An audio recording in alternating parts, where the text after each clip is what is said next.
Hello' দোস্ত, আমাৰ চেনেলটোলৈ আপোনালোকক স্বাগতম জনাইছোঁ। তো যিসকলে আমাৰ চেনেলটোলৈ আজি নতুনকৈ আহিছে তেওঁলোকক কওঁ যে মই ইউটিউবত বিভিন্ন ধৰণৰ মটিভেশ্যনেল ফেক আৰু আপোনালোকে নজনা বিভিন্ন ধৰণৰ কথাবোৰ শ্বৰ্টছ আকাৰত আপলোড কৰি আছোঁ। তো যিসকলে শ্বৰ্টছ কি বস্তু সেইটো নাজানে তেওঁলোকক কওঁ যে শ্বৰ্টছ হ'ল ইউটিউবৰ এটা ভিডিঅ' আপলোড কৰা ছিষ্টেম, য'ত আপোনালোকে 15 ছেকেণ্ডৰ পৰা 1 মিনিটৰ ভিতৰত যিকোনো ধৰণৰ ভিডিঅ' আপলোড কৰিব পাৰিব। তো আমাৰ অসমত বেছিকৈ শ্বৰ্টছ ভিডিঅ' পপুলাৰ হোৱা নাই, তথাপিও মই আপোনালোকৰ বাবে অসমীয়া ভাষাত শ্বৰ্টছ ভিডিঅ' বনাই আছোঁ। সেয়েহে আপোনালোকে আমাৰ ভিডিঅ'বোৰ আমাৰ চেনেলটোলৈ গৈ যাতে চাই লয় তাৰ বাবে আমি আপোনালোকক অনুৰোধ জনাইছোঁ। আৰু যিসকল নতুন ভিউৱাৰ্ছে আমাৰ চেনেলটোলৈ আজি নতুনকৈ আহিছে তেওঁলোকে যাতে আমাৰ চেনেলটো ছাবস্ক্ৰাইব কৰি বেল আইকনটো দবাই লয় তাৰ বাবেও আপোনালোকক মই অনুৰোধ জনাইছোঁ। তো মই আজি কোনো ধৰণৰ শ্বৰ্টছ ভিডিঅ' আপলোড নকৰোঁ। মই আজি আমাৰ অসমৰ ইউটিউব জগতখনৰ বিষয়ে কিছুমান ব্যক্তিগত কথা আপোনালোকক জনাম। তো আশা কৰিম আপোনালোকে ভিডিঅ'টো শেষলৈকে চাই যাব। তেন্তে আহক আমাৰ ভিডিঅ'টো আজি ভালদৰে আৰম্ভ কৰোঁ। তো আপোনালোকে জানি আচৰিত হ'ব যে আমাৰ অসমত এজন এনেকুৱা ধৰণৰ ইউটিউবাৰ আছে যাৰ মাহিলী ইনকাম হ'ল 50 লাখ টকা। মই আমাৰ সকলোৰে পৰিচিত ডিম্পু বৰুৱাৰ কথা কোৱা নাই, মই কৈছোঁ মুস্তাফিজুৰ ৰহমানৰ কথা। মুস্তাফিজুৰ ৰহমান নামৰ এই ল'ৰাজনে ইউটিউবত টোটেল 9টা চেনেলৰ দ্বাৰা 42জন সৰুৰ পৰা ডাঙৰ ব্যক্তিক কৰ্মসংস্থাপন দিয়াৰ লগতে নিজকে অসমৰ এজন সকলোতকৈ ধনী ইউটিউবাৰ হিচাপে পৰিচয় দিব পাৰিছে। এই ল'ৰাজনে বিভিন্ন ধৰণৰ হিন্দী গানত আমাৰ সৰু সৰু ল'ৰা ছোৱালীবোৰক এক্টিং কৰোৱাই ইউটিউব আমেৰিকাৰ পৰা আমি কল্পনা কৰিব নোৱাৰা টকা এটা ইনকাম কৰি আছে। আৰু এই কথাটোক লৈ বিভিন্নজনে বিভিন্ন ধৰণে ফেচবুকত মন্তব্য দি আছে, আৰু এই মন্তব্যবোৰৰ ওপৰত মই আজি এটা ভিডিঅ' আপোনালোকৰ বাবে বনাইছোঁ।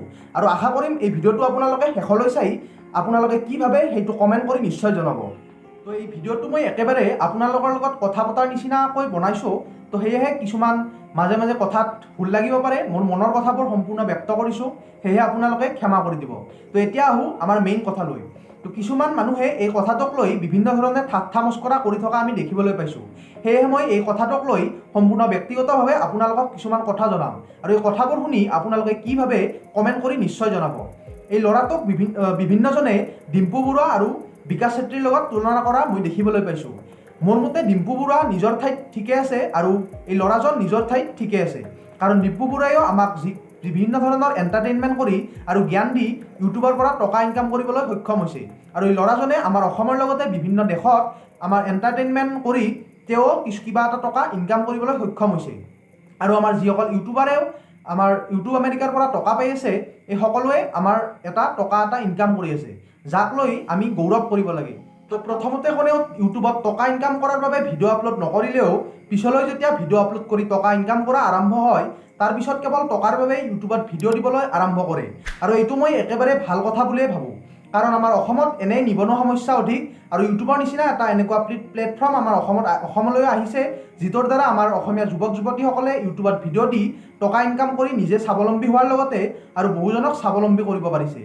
তো বিভিন্ন মানুহে এই কথাটোক লৈ ঠাট্টা মস্কৰা কৰা কথাটো মই বুজি পোৱা নাই, কাৰণ আমাৰ যিটো দিল্লী মুম্বাইত আমাৰ ইউটিউবাৰসকল আছে সেই ইউটিউবাৰসকলে ইউটিউবত বিভিন্ন ধৰণে চেনেল বনায় আৰু বিভিন্ন ধৰণে এই চেনেলবোৰত মানুহক কৰ্মসংস্থাপন দি ইউটিউব আমেৰিকাৰ পৰা কোটি কোটি টকা ইনকাম কৰি আছে।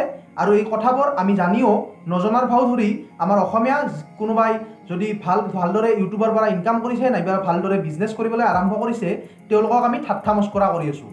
ডিম্পু বৰুৱাকো আমাৰ অসমত যেতিয়া ডিম্পু বৰুৱাই ভালদৰে পপুলাৰ হ'বলৈ আৰম্ভ কৰিছিল তেতিয়া বিভিন্নজনে বিভিন্ন ধৰণে তেওঁক ঠাট্টা মস্কৰা কৰিছিল, কিন্তু ডিম্পু বৰুৱাই তেওঁলোকৰ কথাবোৰ গুৰুত্ব নিদি নিজৰ কাম কৰি থকাৰ বাবে আজি ডিম্পু বৰুৱা অসমৰ এজন ছাকচেছফুল ইউটিউবাৰ, আৰু তেওঁ এটা ধুনীয়া টকা ইউটিউব আমেৰিকাৰ পৰা ইনকাম কৰি আছে। তো সেয়েহে আপোনালোকেও আমাৰ অসমৰ ল'ৰা ছোৱালীবোৰক বা অসমৰ কিছুমান বিজনেছমেনক ঠাট্টা মস্কৰা কৰি ধ্বংস কৰাতকৈ আপোনালোকে উৎসাহ দি পজিটিভখিনি তেওঁলোকৰ পৰা বিচাৰি লওক, আৰু আপোনালোকেও সেই কামটো কৰিবলৈ চেষ্টা কৰক, কাৰণ চেষ্টা কৰিলে নোৱাৰা কাম একো নাই। 50 লাখ টকা ইনকাম কৰিছে, কাইলৈ 1 কোটি টকা ইনকাম কৰাটো অতি সহজ, মনটো কেৱল ডাঙৰ হ'ব লাগে আৰু কষ্ট কৰি যাব লাগে।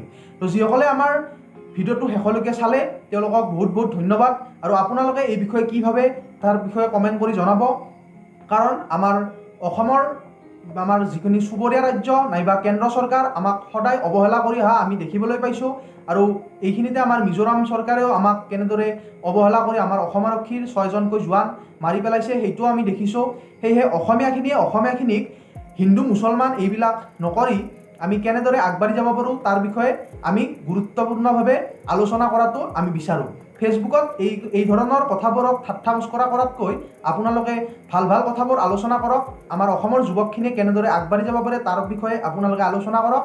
মই তাকেই আশা কৰিম আৰু আপোনালোকে মোকো ইউটিউব চেনেলটো আগবঢ়াবলৈ যাতে আপোনালোকে সুবিধা কৰি দিয়ে তাৰ বাবে মই আপোনালোকক অনুগ্ৰহ কৰি অনুৰোধ জনাইছোঁ। তেন্তে আজিৰ ভিডিঅ'টো ইমানেই। ধন্যবাদ। জয় আই অসম।